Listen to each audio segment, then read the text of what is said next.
கொஞ்சம் உப்பு கொண்டாமா போட்டுக்குருவோம், முடிஞ்சது. என்ன தலையா முழுகி போறது, உப்பு இல்லைன்னா உப்பு போட்டு சாப்பிட வேண்டியதானே. இதுல ஒண்ணும் இல்லை, தூக்கி வீசுற. சில வீடுகள்லாம் சாப்பாடு வீசுவாங்க, தோசை என்ன கருகிட்டு வீசிடுறது. அப்போ இப்படிதான் நம்ம வாழ்க்கையில. உங்க அம்மா அப்பா காலத்துல பாருங்க, கஞ்சி தான் குடிச்சு வளர்ந்தீங்க. இப்பமா தோசை இட்லி அதெல்லாம் கிடைக்கும். அப்போ இதை நம்ம யோசித்து பார்க்கணும். ஏன் நம்ம இப்படி இருக்கோம்? கோவப்பட வேண்டாம், கொஞ்சம் பொறுத்து போவோம், பொறுமையா போவோம்.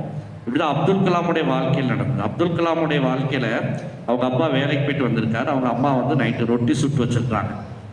ரொட்டியெல்லாம் பார்த்தீங்கன்னா கருகி போயிருச்சு. அவங்க அப்பா வந்தார், வந்து சாப்பிட்டுட்டு எல்லாத்தையும் சாப்பிட்டு முடிச்சுட்டு வச்சுட்டு போயிட்டார். அப்போ அப்துல் கலாம் அவங்க அப்பாட்ட கேட்குறாரு, என்னப்பா நீங்க இல்லை கருகி போயிருக்கு, எப்படி சாப்பிட்டீங்க அப்படின்னு சொல்லி அவங்க அப்பாட்ட கேட்குறாரு. டேய், அது ரொட்டி தான் கருகி இருக்கு, ஆனால் அதில் இருக்க அன்பு கருகலை. உன் அம்மா வந்து